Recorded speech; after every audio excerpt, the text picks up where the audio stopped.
Labdien, esošie, topošie kolēģi. Iespējams, vispār vēl neesam kolēģi, bet jūs esat ieinteresēti nekustamo īpašumu pārvaldīšanas jomā. Tas ir tas, par ko es jums esmu pateicīga, un tas ir tas moments, kas mani ļoti, ļoti stipri iepriecina. Jo man liekas, ka tad, kad mēs sakārtosim savus mājokļus, mēs varēsim arī spērt soli kaut kādiem nākamajiem uzlabojumiem mūsu esošajā apkārtējā vide. Jo noteikti katram, kas vēlas kaut ko uzlabot, sākotnēji ir jāsaka ar sevi.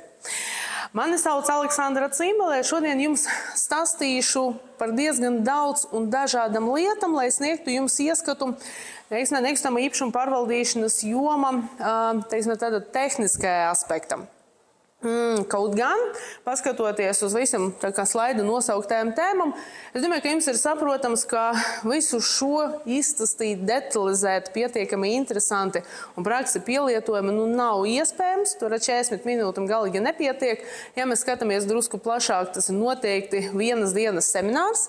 Ja mēs skatāmies vēl plašāk, tā ir daļa no nekustamo īpašumu speciālistu apmācību lielas programmas, vai nu 4. līmenim, vai nu 5. līmenim. Respektīvi, tā ir tēma, kura nekad nenovecosies un kurā var pateikt diezgan daudz dažādu svarīgu lietu. Protams, katrs no jums iespējams atkarība no tā, cik tālu jūs esat iesaistīti nekustamā īpašuma pārvaldīšana, šeit ir atnācis ar savu pieredzi. Kā es parasti saku, nav tā, ka vai kāds no studentiem vai no klausītājiem, ka pilnīgi neko nezin vai zina uzreiz visu. Iespējams ir tā, ka jums ir, kā vecas kartas, kad vēl ne visi kontinenti, ne visas zemes ir bijušas atklātas, ir atsevišķi baltie plankumi, un mans pamata uzdevums, vai iespējams arī mans tāds globālais mērķis vispār pasniegšanas joma, ir palīdzēt jums jūsu zināšanas sastrukturēt tā, lai jūs noteikti dažādas situācijas varētu izdarīt pareizus secinājumus. Kaut gan tā situācija varbūt nav pierasta un iepriekš nekad jūs tajā neesat bijuši. Drusku par mani. Pirmā izglītība vides zinātne, respektīvi dabas aizsardzība, kad daudzi saka, tur ekoloģija. Viss, kas ir saistīts ar ekosistēmām, bet tai skaitā arī cilvēka ekosistēma, tāpēc arī energoefektivitāte, ekosaglabāšana un atkrituma apsaimniekošana. Pēc otras izglītības, pēc magistra grāda siltumenerģētika un siltumtehnika, tāds dziļais inženieris, inženieru komunikāciju joma, un arī beigas ir iegūta namu pārvaldnieka kvalifikācija. Ir diezgan dīvaini, tad, kad es pati piešķiru to cilvēkiem, bet man pašai viņas nav. Beigi arī šīs posmas viņš ir pabeigts. Pasniegšanas pieredze ir drusku garāka nekā pieredze, kas ir saistīta ar nekustamā īpašuma pārvaldīšanu. Pasniedzu jau 15 gadus, bet nekustamā pārvaldīšanas jomā esmu tikai 9 gadus, bet es ceru, ka viss vēl ir priekšā. Uz doto brīdi šeit es esmu ne kā pasniedzēja, ne kā sava pamata darba vietas darbiniece, bet esmu kā valdes locekle, tā kā mūsu lieliskā asociācija, ka šodien jūs visu šeit uzaicināja asociācija Mājoklis. Tāpēc, ja ir kaut kādi jautājumi arī par asociāciju, noteikti jebkura brīdi, gan stenda, gan kaut kur zālē, tā kā tiekamies. Noteikti jums būtu vērts ieskatīties gan jums izsniegtajos šodien buklētos, gan arī šajā slaidā. Tas ir viss, ko mēs plānojam tā kā rudenī. Tas nenozīmē, tas ir viss, ko mēs plānojam, tas ir viss, ko mēs plānojam novadīt tā kā rudenī. Protams, jums katram izvēloties to tēmu, kura liekas vai saistošāka, vai tā, kura ir jums ikdiena tā kā nepieciešamāka. Savukārt šodien neliela skice par ekotehnisko apkopi un apsekošanu, par ikgadēju vizuālu apsekošanu ap pašu pirmo posmu, lai noskaidrotu faktisko ekosituāciju.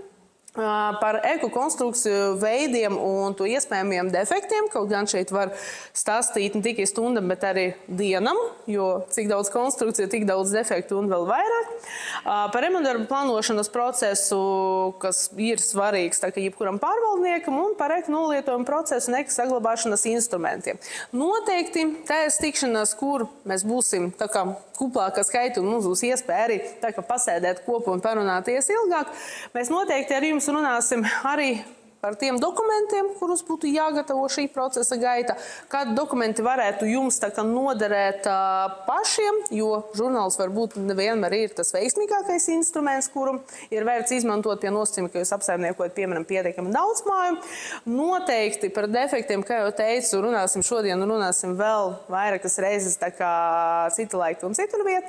Un arī noteikti ir vērts parunāt jau pie defektiem un pie ekoelementiem arī par tāmēšanu, vispār tāmju vērtēšanu, jo bieži vien redzu, ka nāk klienti, viņi atnēs 3 dažādas tāmes, un es saprotu, ka viņas nav iespējams savā starpā salīdzināt, vienkārši tāpēc, ka cilvēki neievēro vispār pieņemtas prasības, un, protams, šāda veida viņi mulsina savus klientus, un klienti nav spējīgi izdarīt to pareizo izvēli, jo bieži vien izvēloties to lētāko piedāvājumu, viņi nedabūna ne to kvalitāti, ko viņi ir gaidījuši, ne to pakalpojumu vai preci, ko viņi ir iecerējuši tā kā saņemt. Neskatoties uz to, ka normatīvi akti mainas arī iestādes un organizācijas, kas ir iesaistītas nekustamo īpašumu pārvaldīšanas jomā.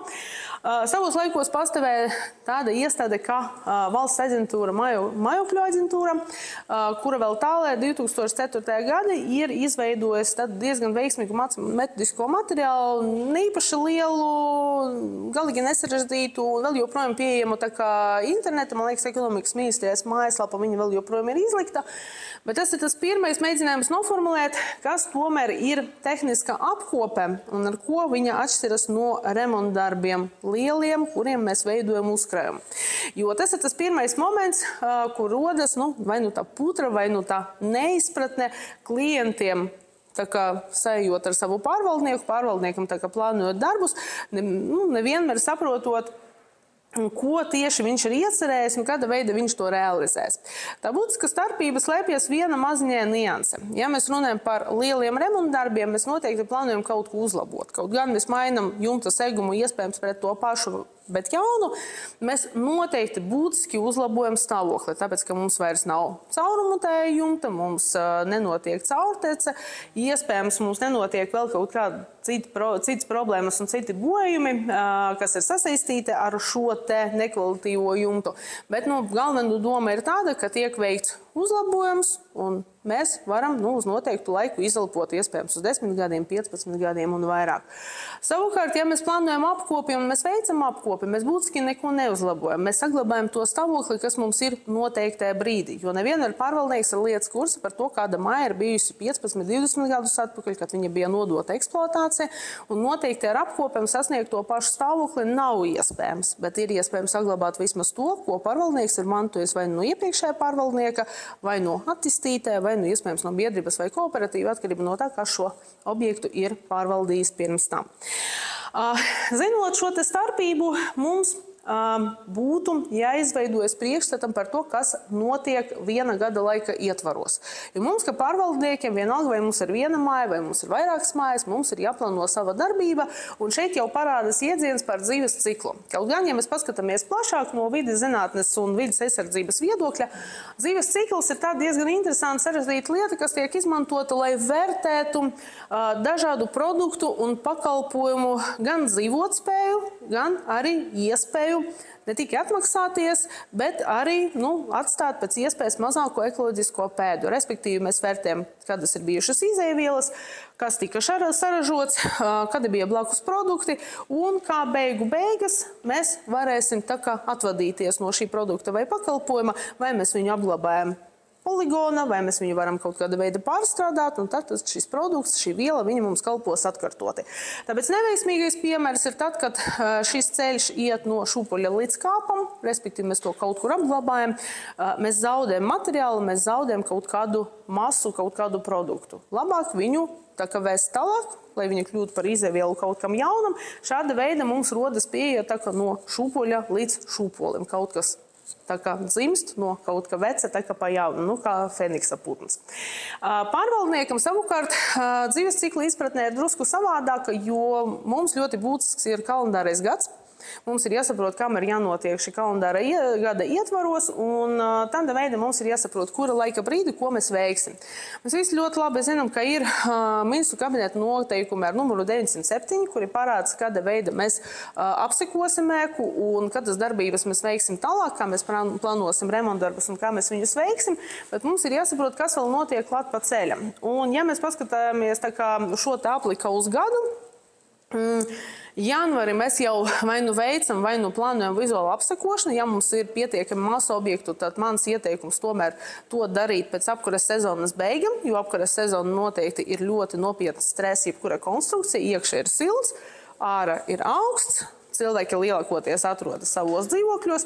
Tāda veida, visa tā aktīva rosība, protams, nolieto māju vairāk nekā vasarā, tad, kad iekštelpu klimats, ārtelpu klimats ir diezgan līdzīgs savā starpā.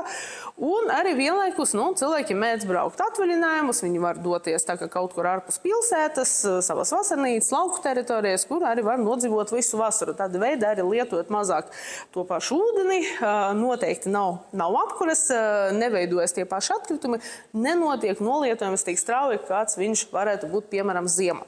Tāpēc tajā laikā mēs konstatējam, vai ir būtiskas izmaiņas pēc apkuras sezonas, mēs sagatavojam atbilstošu aktu par to, ka mēs esam veikuši apsekošanu, noteikti reģistrējam šo te faktu apsekošanas žurnālu un tālāk jau mēs skatāmies, kādas konstrukcijas mēs esam novērtējuši pietiekama zema. Es nesaku, ka viņi jau ir avārijas stāvokli, bet pieņemsim, ka viņi var tuvākā laika nonākt šādu stāvokli, un ja mums šāda iespēja ir gan materiāla, gan arī ir atbalsts no dzīvokļu īpašnieku puses, tad noteikti būtu vērts vienkārši ieplānot un saulaicīgi izdarīt to remontdarbu. Pirms mēs šo te visu lielisko daļu paveiksim, mums noteikti ir jāsaņem tas akcepts no dzīvokļu īpašniekiem. Šāda veida mums noteikti ir jāgatavo remontdarbu plāns, mums ir jāgatavo priekšlikumi, tas piedāvājums, ar kuru mēs nāksim pie kopības, un mums ir jābūt arī tai motivācijai, kāpēc mēs esam lēmuši, ka mēs veiksim tieši šo darbu un visu kaut kādu savādāku darbu. Noteikti labs pārvaldnieks ir tāds, kas komunicē ar savu kopību, un neskatoties uz to, ka pārvaldnieks ir zinošs, viņš ir augsti kvalificēts, un bieži vien viņš ir pārliecināts, ka viņa rīcība ir tā vispareizākā, būtu iesakams tomēr satikties ar māju, ar kopību, iespējams ar māju pilnvarotiem pārstāvjiem, vairākiem vai vienu, ja tāds ir viens, iespējams ir biedrība pilnvarota pārstāvēt kopības intereses, un šo plānu apspriest, jo turpmāk dzīve būs vienkāršāka. Nav jātaisa sapulce, nav jāgroza šis te plāns, ja mēs tiekamies ar to aktīvo grupu, un viņi mums jau dod kaut kādus ieteikumus, vai tieši otrādi pasaka mums, nē, jūsu plāns ir lielisks, mēs pie viņa paliekam, jums ir iespēja izelpot, un jūs zināt, ka otrajā pusgadā jums nenotiks kaut kāda pārsteiguma, ka pēkšņi tiks pieņemts lēmums, un jums visi tie plāni būs jāgroza. Noteikti, lai sagatavotu to plānu kvalitīvi, jums ir jāsaprot, vai vispār šis te plāns ir finansiāli pavelkams, jo blakus jums noteikti ir jāliek tie cipari, cik liels ir šobrīd uzkrājums un kādus darbus varētu atļauties tuvākā laika, bet kādiem darbiem būtu tomēr jāvāc vēl pietiekami daudz naudas klāt. Un šeit, protams, no vienas puses ir vēl viens variants, kā mēs izdarām to, ko varam izdarīt. Bet bieži vien tas, ko mēs varam izdarīt, nav tas, kas mums būtu jādara, nav tas steidzamais, dēļ kā tā māja tuvākā laika varētu ciest.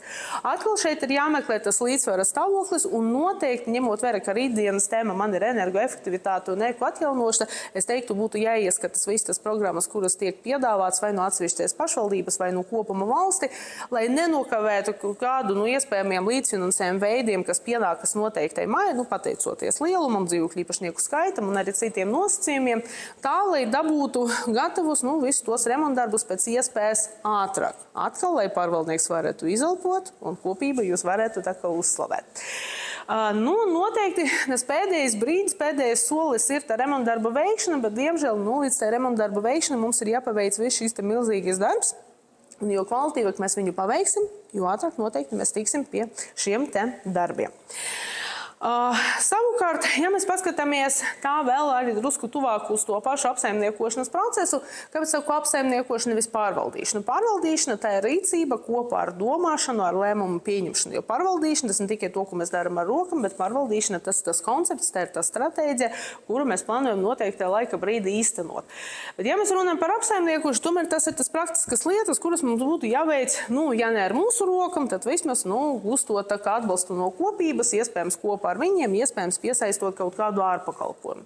Tāpēc šeit uzreiz pēc veiktas nekustama īpašuma apsekošanas mēs dalām darbus divos tipos, tas tajos lielos plānotais remontdarbos, kā mēs veicam uzkrājumu, kad jūs komunicējat ar savu kopību, jūs runājat ar viņiem, vai mēs palielinām vai samazinām, nu diez vai samazinām uzkrājumu apmēru, droši vien, diemžēl palielinām, ņemot vērā ēku stāvokli. Un mēs arī paralēli skatāmies, ko mēs varam darīt ikdienā, lai drusku kaut ko darītu lietas labu, un tad mēs plānojam tehniskas apkopes. Tehniskajās apkopes pēc visam iespējamam un pieejamam definīcijām ietilps ne tikai sīkie remontdarbi, bet, protams, arī uzkopšana. Tas pirmais, ko pamana mūsu klienti, jo pēc tā bieži vien arī pārvaldnieku vērtē.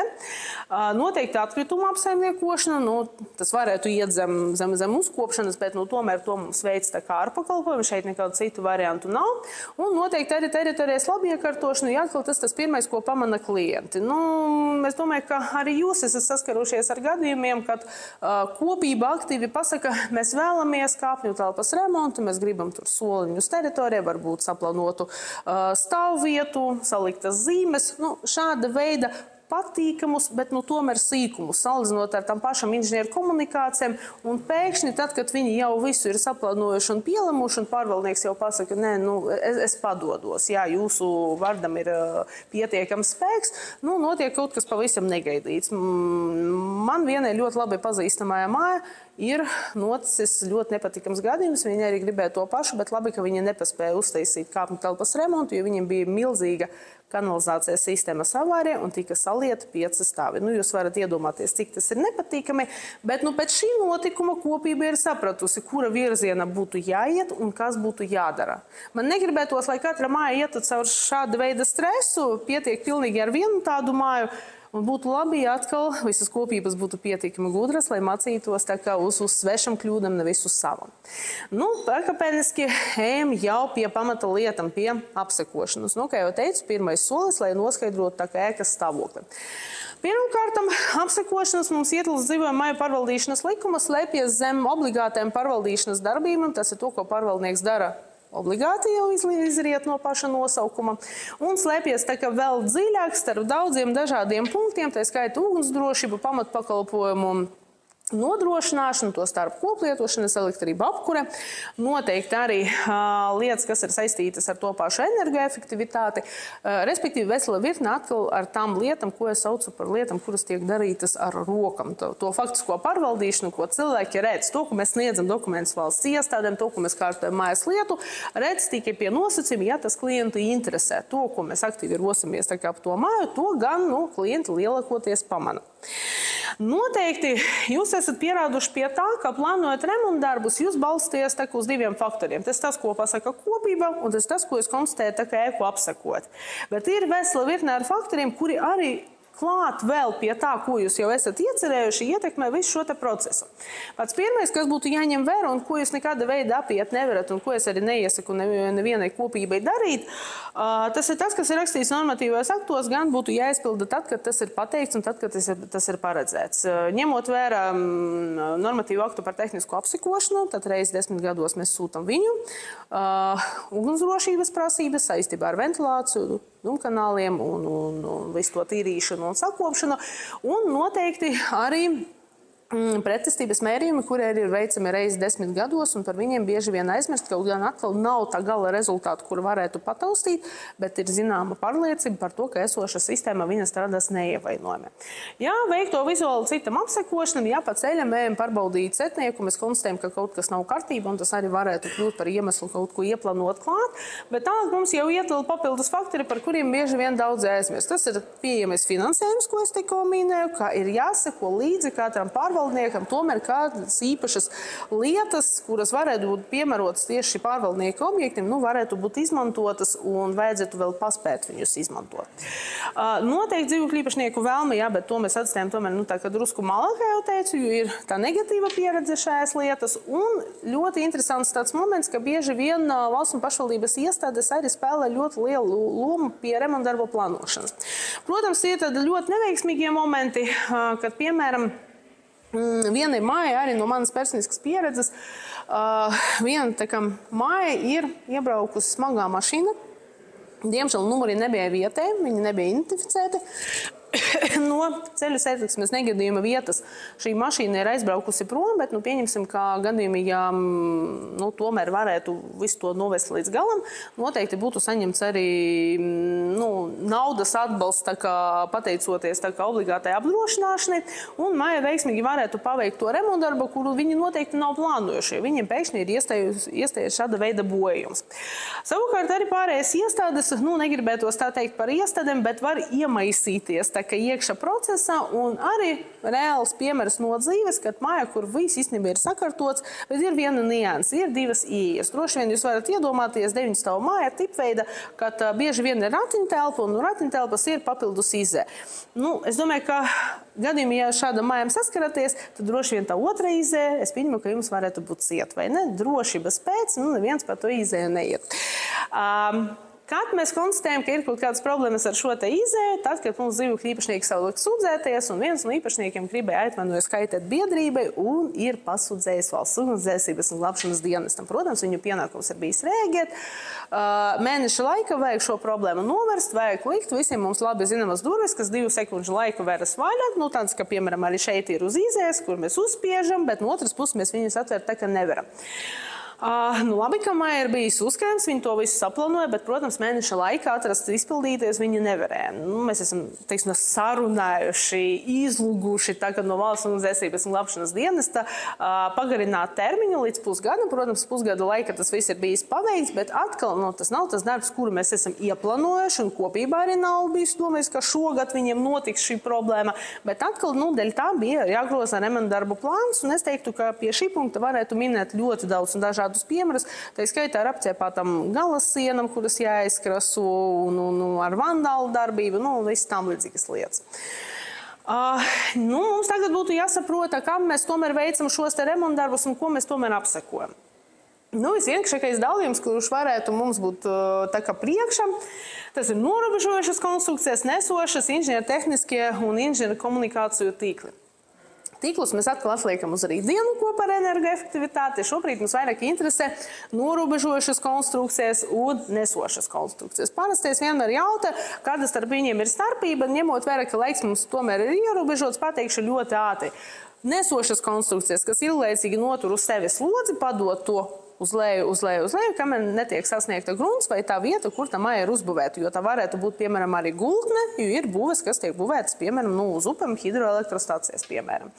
Savukārt, norobežojušas konstrukcijas ir visas konstrukcijas, kuras atdala 2 telpas, kur temperatūra starpība ir vienāda vai lielāka par 5 grādiem Celsija. Respektīvi, vasara mums ir sarežģīta konstatēt, kur ir norobežojuša, tomēr ziema, tad, kad darbojas apkure, mums tā fakta konstatācija padodas krietni vienkāršāk, jo iekšā mums ir tāda piemērota temperatūra, lai mēs varētu staigāt tajos pašos apģērbos, kā šobrīd, bet tomēr ārā gribētos uzlikt mugura kaut ko siltāku. Savukārt lielas, kā autora Novika gramatam, ir ļoti liels informācijas masīvs, kas ir saistīts ar ne tikai būvniecību kā tādu, bet ar ēku un ekas elementiem. Ņemot vērā, ka šīs prezentācijas jums pēc tam būs pieejamas, es nedomāju, ka man būtu jāsauc tā kā skaļi visos šos elementus, bet atkal plānojot remontdarbus un lasot nāmes, es pieņemu, ka šis slaids un šī bilde jums noteikti varētu noderēt. Jūs tad sapratīsiet, par ko iet runa. Īpaši ņemot vērā, ka šeit ir ļoti detalizēti iztirzēta tāda lieta, ka jumts, slīpais jumts ar visiem balsta konstrukcijiem, ar visu to segumu un visiem elementiem, kas šo te ļoti svarīgu mājas elementu tā kā veido. Ņemot vērā, ka mēs esam sapratuši, kas mums ir priekšā mums ir māja, ņemot vērā, ka iekšā ir kopība, tā ir daudz dzīvokļu dzīvojama māja, tagad mēs varam jau plānot kaut ko darīt. To mēs darīsim visi, neskatoties uz to, vai mums ir pārņemta māja, nepārņemta māja, pārvaldīšanas tiesības vēl joprojām ir pie pašvaldības, vai tomēr jau kopības rokas. Mums tik un tā ir jāpakļaujas 907. noteikumiem, un mēs tā kā veiksim šo te apsekošanu. Mēs to darīsim izmantojot atziņas, kas ir sniegtas 907. ministra kabineta noteikumos. Šobrīd pie esoša teksta viņi saucas noteikumu par dzīvojamas mājas apsekošu tehnisku apkopi un kārtēju remontu. Diemžēl energoefektivitātes daļa viņa tika izņemta. Kaut gan likumos LV jūs varat atrast arī iepriekšējās versijās, un es teiktu, ka tur ir viens tas ļoti interesants moments, kuru gan vajadzētu izlasīt, un es domāju, ka arī paturēt prāta. Šis te moments viņš ir saistīts ar to robežu, ar to pieņemamo siltumenerģijas patēriņu, kurš ir tāds, labi, mēs pie tā varam dzīvot, un tiklīdz viņš ir drusku lielāks, mums jau jāuztraucas, mums kaut kas ir jādara. Es domāju, ka brīvā laika, tā kā mājas literatūra, kuru būtu jāpūst, atradiet šo te veco redakciju, un šis te punkts jums var likties interesants, un jūs noteikti varētu arī pamodelēt, cik šobrīd jūsu ēka ir tas faktiskais patēriņš. No vispārīgiem jautājumiem. Tas moments, kuram visi parasti pievērš uzmanību, vairāk klienti nekā pārvaldnieki, ka jūs veicat vizuālo apsekošanu. Jūs neko nemērat. Jūs neliekat tur kaut kādas markas, lai viņus vērotu, kā tur mainas, tā plaisa palielinās vai nepalielinās, vai tieši otrādi samazinās, viss pēkšņi ir izarastējis. Nē, tieši otrādi. Šeit mēs sākam ar to vizuālo pieeju, vienkārši tāpēc, ka vizuāli mēs varam dabūt to pirmo priekšstatu. Satiekoties ar mums nepazīstamo cilvēku, viss ir pilnīgi tas pats. Mēs vērtējam, cik glīti viņš ir apģērbts, tīras rokas vai ir tīras sēja, pēc tam mēs klausamies, kā šis cilvēks runā, un tā pakāpeniski, vai mums šis cilvēks sāk patīk, vai diemžēl, varbūt mēs negribēsim ar viņu nekad vairāk tikties. Tas pats ir ar māju. Sākotnējais priekšstats mums tik un tā ir jādabūna vizuālajā pārbaude. Mums ir, protams, jāapstaiga viss tā ēka, mums ir jāpaskatās uz visiem elementiem. Tikai tad mēs varam saprast, kas mums ir priekš. Tā ir laba māja, tā ir slikta māja, vai prasās kaut kāda padziļināta izpēte un situācijas iztirzāšana, vai tomēr pilnīgi pietiek ar tām lietām, ko konstatēja pārvaldnieks. Noteikti ēka mēs būtu arī tādi elementi, kuri neatiecas uz šo māju, iespējams, tā kā tranzīta kaut kādi inženieru pakalpojumi. Tāpēc atceramies, ka mēs neliedzam viņiem piekļuvi, bet savukārt arī dzīvokļos var atrasties kaut kas tāds, kas nepieder tiem pašiem dzīvokļu īpašniekiem, bet pieder visai kopībai kopā. Un tur jau pārvaldnieks saskaras ar vislielākām problēmām, ka mēs netiekam, ka šodien arī esam runājuši tā kā ar dažiem kolēģiem, netiekam pie koplietošanas tā kā stāvvadiem, nevaram arī noteikt, kāda stāvokli viņi esot. Neskatoties to, ka vairākos normatīvos aktos, gan šeit 907. Ministru kabineta noteikumos, gan dzīvokļu īpašuma likuma ir skaidri un gaiši pateikts. Dzīvokļu īpašniekam ir jādod piekļuve. Īpaši viņi ir jādod, ja ir brīdinājums, ja ir kārtīgi lūgts, jo pārvaldniekam tik tiešām to vajag darīt. Nevis pārvaldnieks tā grib, bet pārvaldnieks grib sakārtot māju un saglabāt viņu pēc iespējas tā kā ilgāku laiku. Respektīvi, mums ir jādarbojas ar auditoriju, mums ir jāskaidro, ka tas ir arī viņu intereses, lai mēs gūtu to piekļuvi. Noteikti, ja jūs atkal paņemsiet to pamata tekstu, jūs redzēsiet, ka visi apsekojumi elementi tur tiek doti pa punktiem. Šis ir apsekojums vienreiz gada, šis ir apsekojums divreiz gadam. Kopš es uzsaku strādāt šajā jomā, man ir ļoti paticis visu likt tabulas, ja ir iespējams to kaut kāda veida sakārtot. Ir kaut kāds loģikas princips. Tas pats man ir bijis arī ar kopības lēmumiem. Es to tabulu ik pa brīdim aktualizēju, katru grozījumu, protams, mainu to kvorumus tā saucamus. Šeit vienkārši saliku, neskatoties uz to, vai šis elements ir ārpuse vai tomēr iekšpuse māja. Kas ir apsekojums reizi gadu, kas ir apsekojums divreiz gadu. Un ņemot vērā, ka mums ir diezgan daudz lietas, ko mēs baudam divreiz gadā, es domāju, ka paralēli mēs noteikti varam ieskatīties arī tās lietas, kuras it kā mums būtu jāpārbauda reizi gada. Un atkal tas ir diezgan labas pārvaldības princips, kuru pārvaldniekam nemaz nav tik slikti, bet būtu jāievēro, ja viņam šādas iespējas ir. Protams, atceramies, ka arī visu to pašu secības ziņa un daudzuma ziņa mēs atkārtojam arī visam ēkam palikt celtne, protams, oficiāli esošas, ieregistrētas zemes grāmata. Noteikti mēs varam atkārtot visu apsekošanas to procedūru arī pēc kaut kādam ļoti stipram un negatīvam dabas parādībam, stipras lietusgāzes, iespējams arī plūdi. Es savu mūžu atceros arī vienu zemestrīci, un es teiktu, ka ja šāds notikums ir oficiāli konstatēts, tas noteikti jums ir aicinājums tomēr vizuālu apsekošanu atkārtot, īpaši, ja mājai, piemēram, ir plaisas vai kaut kāda cita būtiskie bojumi vai norobežojušas vai nesošas konstrukcijas, jo tieši šāda veida ietekmē uz viņiem varētu situāciju pasliktināt. Iespējams, tas pašas inženieru komunikācijas netiks skārtas, bet šīs lietas gan varētu saņemt vēl kaut kādus papildus defektus. Šeit jūs redzat vienu no šī normatīva akta pielikumiem. Tas ir oficiāli pieņemtais reģistrācijas žurnāls. Protams, jūs viņu pildat. Tie, kuri nodarbojas ar apsekošanu, tie, kuri ir pārvaldnieki, tā ir nedalāma daļa no mājas lietas. Bet es vienmēr saku, ka neskatoties to, ka jums ir viena māja vai jums ir vairākas mājas, jums ir jāņem vērā viena ļoti būtiska lieta. Žurnāls nevienmēr ir ļoti ērts. Ja mēs gribam paskatīties, kas mums ir bijis pirms 5 gadiem, diez vai pie tā žurnāla būs vesela klāde ar fotogrāfiem izdrukām. Ziniet, kā ģimenes albums tāds. Un rekur mana māja 15 gada. Rekur cik ka viņi ir 17 gada izaugusi. Nē, diez vai tas tā varētu būt. Es pieņemu, ka tas žurnāls nebūs tas ērtākais risinājums jūsu dzīve. Un tāpēc es teiktu, ka apsekošanas akts, kurš nekur nav reglamentēts, un tāpēc dot jums zināmu rīcības brīvību un ļauj jums šo aktu sataisīt tādu, kādu jūs viņu gribat redzēt, būtu tas ļoti labs risinājums, no kura nav jāatsakas, jo vienojot viņus klāt katru gadu pēc ikgadējas vizuālas apsekošanas, jūs arī paši redzēsiet to dinamiku, ir kaut kādi uzlabojumi dēļ jūsu pareizas rīcības, vai tomēr kaut kas ir pasliktinājis, tāpēc, ka māja nenodrošināja finansējumu, un varbūt arī jūs kaut ko nenovaktējat tā kā līdz galam. Jūs gribat uzreiz, jūs negribat tā kā pašas beigas? Kas vispār ir tiesīgs veikt apsekošanu? Ar ko viņš atbild? Vizuālo apsekošanu ir tiesīgs veikt namu pārvaldnieks, cilvēks, kam ir atbilstoša izglītība, kam diplomā ir rakstīts, ka viņš ir namu pārvaldnieks līdz iepriekšējā gada vasarai. Tā ir bijusi 4. profesionālās kvalifikācijas līmenis, sakot ar iepriekšējās vasaras noteikto datumu, kuru atvainoju, es nepateikšu tagad no galas, pavisam svaiga vesela, kuru es vēl tā kā neiegaumēju, būsim godīgi. Tas ir cilvēks, kam ir 5. profesionālais kvalifikācijas līmenis, bet, teiksim, man kā siltumniekam arī ir 5. bet es netaisīšu vizuālu apsekošanu, es taisīšu to dēļ tā, ka man ir 4. bet, kā pārvaldniekam. Pārziņas un pārvaldnieks. Pārziņas ir 3. Tā pārziņas ir 3, un ja mēs paskatīsimies iekšā gan dzīvojamāju pārvaldīšanas likuma, gan arī būvniecības informācijas sistēma sniegtie skaidrojumi, mēs redzēsim, ko mēs varam darīt gadījumā, ja mums ir namu pārziņa kvalifikācija. Bet tas ir diezgan garš stāsts, ņemot vērā laiku, es labprāt tā kā neiedziļinātu šobrīd šajos jautājumus. Jā, bet jā, jo, tieši. Pārziņas nedrīkst, kad ir jāaicina kaut ko kādu ar augstāku kvalifikāciju. Ir jāskatās iekšā, kuros gadījumos, kurš no viņiem drīkst rīkoties. Gadījumā, ja viņš ir tiesīgs tā kā šo māju pārvaldīt, ņemot vērā platību, ņemot vērā arī citus aspektus, tad viņš ir tiesīgs arī veikt to pašu vizuālo apsekošanu.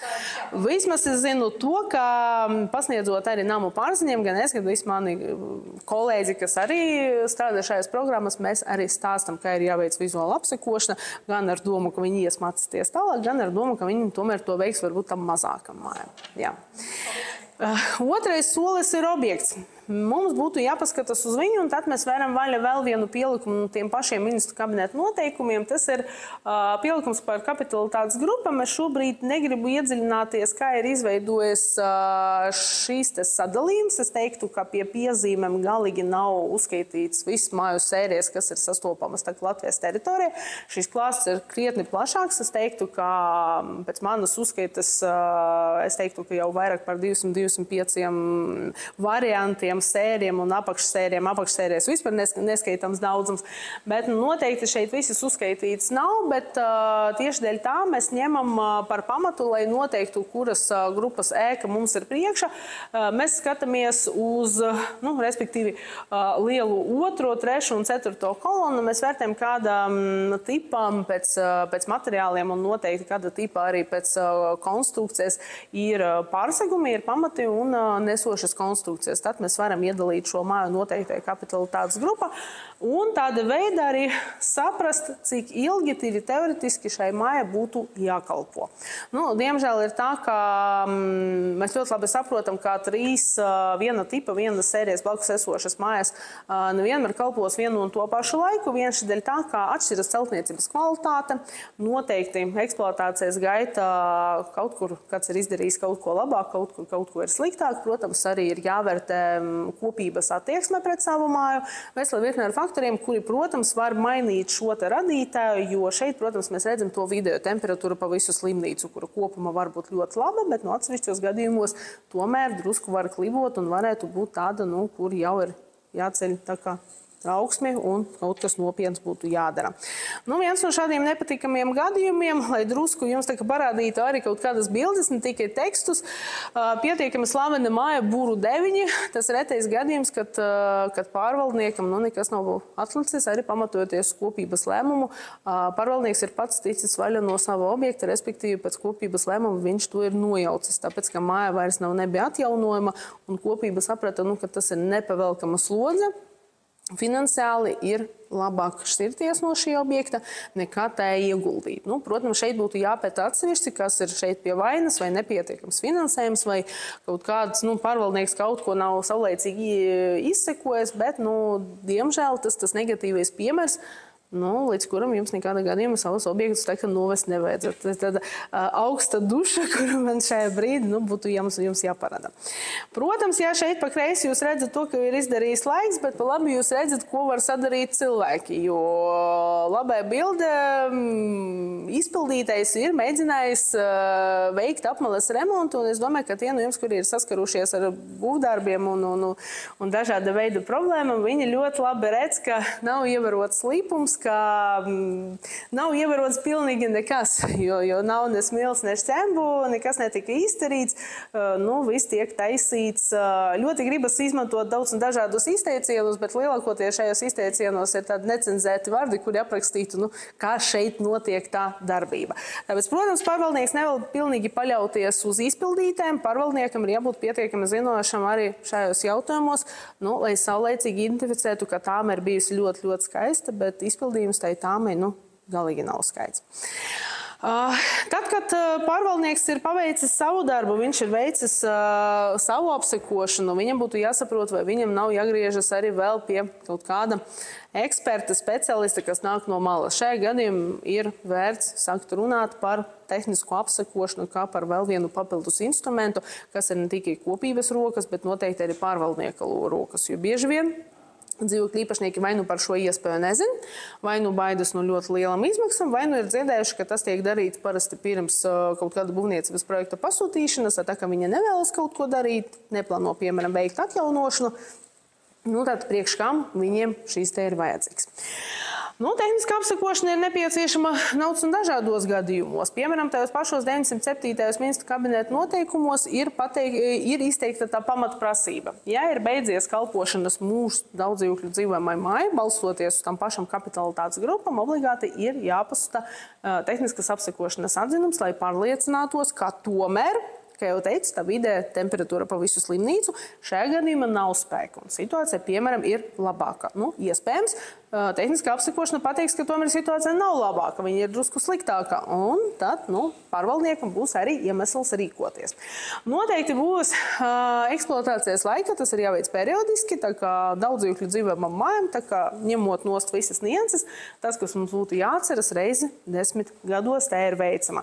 Noteikti pirms būvprojektu izstrādāšanas, ja mēs plānojam šo eko konservēt, un iespējams, ja mēs tomēr neko no visa tā nedaram, mums neviens no šīm momentiem nav iestājies, bet mēs jūtam, ka kaut kas nav kārtība, iespējams, blakus ir bijusi kaut kāda būvniecība, kāds ir sīcis iekšā tos pašus pāļus, ir būvējis kaut kādu lielu ceļu, un mēs saprotam, ka visas tas vibrācijas, visas tas iedarbības, kuras ir, ne mūsu teritorijā, bet relatīvi tuvu, varēja dot kaut kādu ļoti negatīvu iedarbību uz mūsu ēku. Tad noteikti arī šīs tehniskas apsekošanas atzinums būtu viens no ļoti labiem risinājumiem.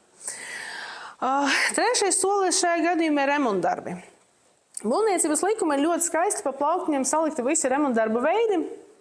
Ja mēs skatāmies tādā globālajā mērogā, vai mēs atjaunojam, vai mēs kaut ko konservējam, būvējam no jauna. Inženieru komunikāciju gadījumu mēs viņus nevis būvējam, bet mēs viņus tā kā iekārtojam un ierikojam, bet ja mēs skatāmies tomēr uz pārvaldnieka ikdienu, mums tā atjaunošana droši vien ir vienreizējs notikums šīs mājas dzīve. Visos pārējos gadījumos mēs saskaramies tomēr ar lietām, ko mēs veicam ikdiena, cilvēkiem esot šajā ēka, viņu nepamatot un, respektīvi, veicot uzlabojumus viņu klātbūtnē. Atkal 907. ministru kabineta noteikumu izpratnē mums ir divi tipa darbi, tie ir vai ārpus kārtas, vai plānotie. Par vieniem mēs zinām un ceram, ka viņi nekad nekļūs par ārpuskārtas darbiem. Ārpuskārtas darbi, jā, pēkšņi un nejauši var notikt viskas, kā ar to pašu mašīnu, kura iebrauca manis minētajā māja. Savukārt, ja mēs paskatāmies drusku savādāk uz visam šim lietam, tad mēs varētu definēt šos te darbus drusku savādāk pēc nevis izpildes principa, bet tā rezultāta, ko mēs iegūstam. Atjaunošanas gadījumā mums ir siena, viņa sastāv no ķieģeļiem, daļa no ķieģeļiem trūkst, mēs ņemam tos ķieģeļus, liekam iekšā, kur mums ir siena, mēs esam viņu atjaunojuši. Remonts. Mums ir loks, viņš neveras vaļā, kaut kas ir ar enzimu, ar rokturi, mēs visu to esam salabojuši, varbūt paeļojuši, mēs esam veikuši loga remontu ar visiem, elementiem, kas ietilpst tajā logā. Savukārt, nomaiņas gadījumā mēs saprotam, ka šo logu mēs nekad vairs neatjaunosim, neko labu mēs no viņa tā kā vairs nedabūsim, mēs metam ārā vecus koka logus, liekam jaunas plastmasas logus. Vai to pašu mēs darām arī, piemēram, siltummēslu, arī ņemot nost jau aizsarējus tā kā siltummaini, kur mēs nevaram ne izterīt, ne izskalot, viņam visas tas darba stundas, visi tie cikli jau ir izpildījušies, kādi ir paredzēti pēc instrukcijas. Protams, tad mēs veicam arī šo te nomaiņu. Jums nav jābaidas no šīs bildes, šī māja nekad nebija apdzīvota, viņa atrodas dziļi meža, bet viņa ir tipveida. Tas ir pirmais stāvs no 602. sērijas meklējumos. Mēs pavadījām ļoti ilgu laiku. Mēs zinām, ka pastāv, bet ļoti ilgi esam meklējuši, bet esam atraduši. Savukārt arī remontdarbus var arī, esošo sarakstu var papildināt, to, kas ir piedāvāts 97. noteikumos. Pa vidu, kā es teicu, paša sākuma ir jābūt vēl arī tiem pašiem apkopes darbiem. Jo dzīvot tikai uz tā rēķina, ka mēs veiksim tos lielus darbus, protams, nevar. Ja mums ikdiena izdegs puldzīti, vai mums trūkst tur metrs no siltumizolācijas uz siltumtrases pagrabā, noteikti labam pārvaldniekam būtu jāiet un šis jautājums jārisina. Tāpēc arī ņemiet vērā, ka priekš šiem darbiem jums arī pārvaldīšanas maksa ir jāliek noteikta daļa. Jo tā daļa viņa pēc tam jums noderēs, kad jūs plānosiet tos lielus darbus, ne lielus, bet tos maziņus darbus. Apkalpošanas, jeb apkopes darbus var uzskaitīt ļoti, ļoti daudz. Atkarība no ēkas tipa šeit ir tikai daži piemēri, lai jūs gūtu priekšstatu par to, kā viņi varētu izskaties un par ko iet runa. Savukārt liela darbi, tomēr tas ir kaut kas tāds ļoti nopietns. Nojaukšana vai būvniecība, jumta seguma nomaiņa, atkal tā pati siltināšana.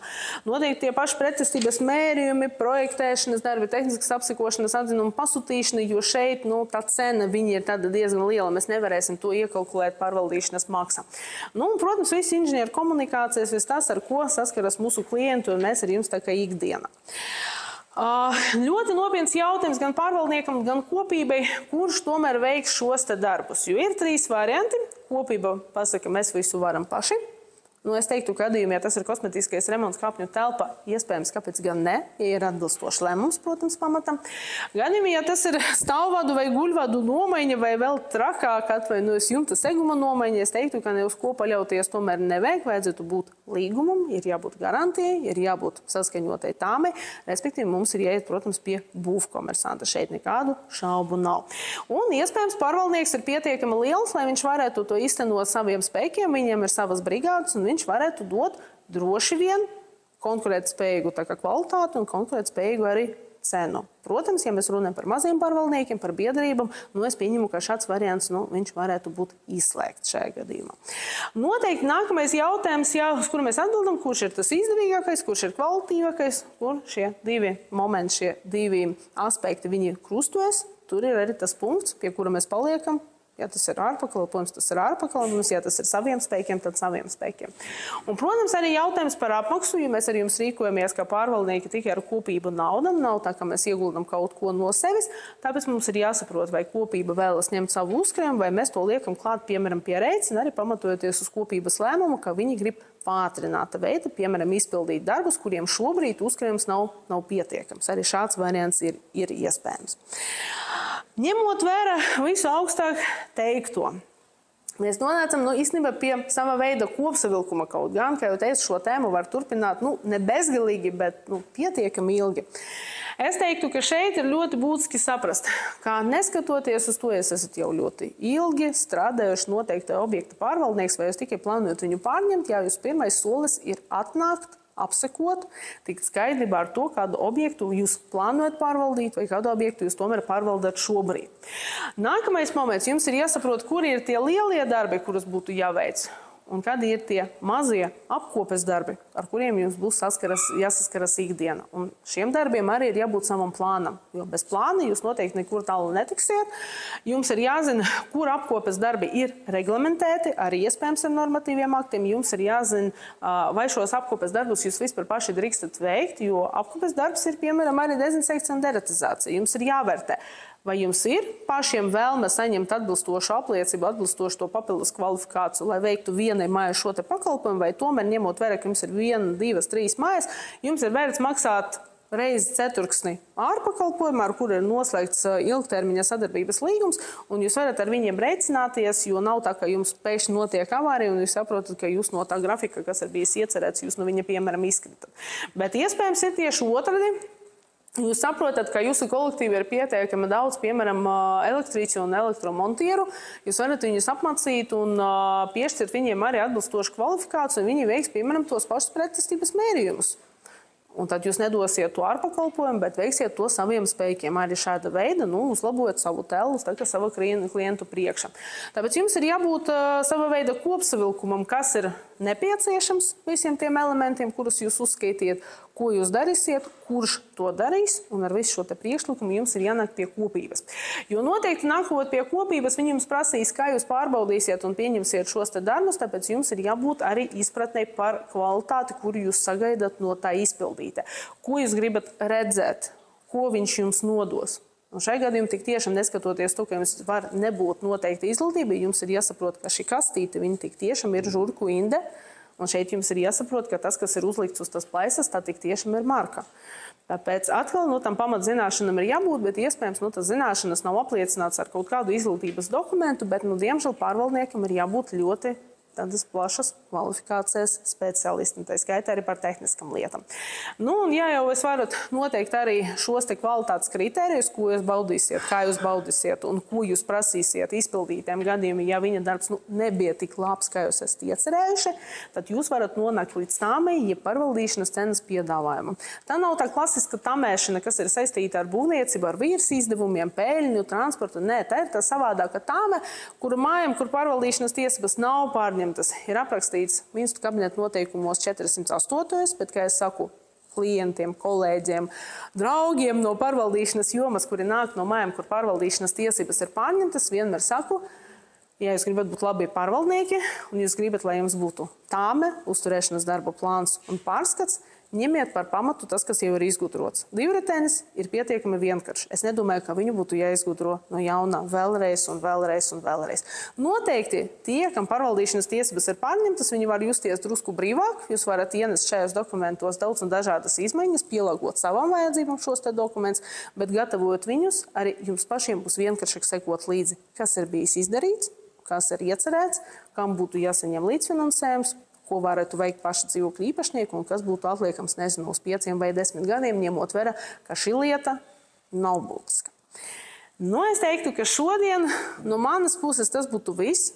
Man ir prieks, ka beigas jūs esat sagājuši diezgan kupla skaita. Jūs esat, uz beigām jūs esat vairāk nekā jūs esat bijuši pašu sākumu. Tas ir milzīgs kompliments man. Tas nozīmē, ka es esmu jūs atravusi no tas lielas skatuves. Man ir paveicies, ka jūs visi esat šeit. Man ir prieks redzēt daudz pazīstamas sejas. Man ir vēl lielāks prieks, nebežojot tos, kurus es pazīstu, redzēt tos, kuri pirms tam nekad nebija pie manis, ne uz lekcijiem, nav man pazīstami. Es ceru ar jums uz turpmāko sadarbību. Es ceru jūs visus redzēt mājokļu stenda. Es ceru, ka kaut cik atbildes jūs šodien esat saņēmuši, bet ja jums lielākoties ir palikuši jautājumi, tas ir ļoti labi, jo jūs tagad zināt, kura virziena tālāk jums būtu jāiet. Ja jums būs interese, rudeni mēs jūs gaidām uz saviem semināriem un noteikti gaidām arī asociācijā Mājoklis. Milzīgs paldies par uzmanību un jauku, atlikušu un produktīvu semināru dienu. Paldies un visu labu!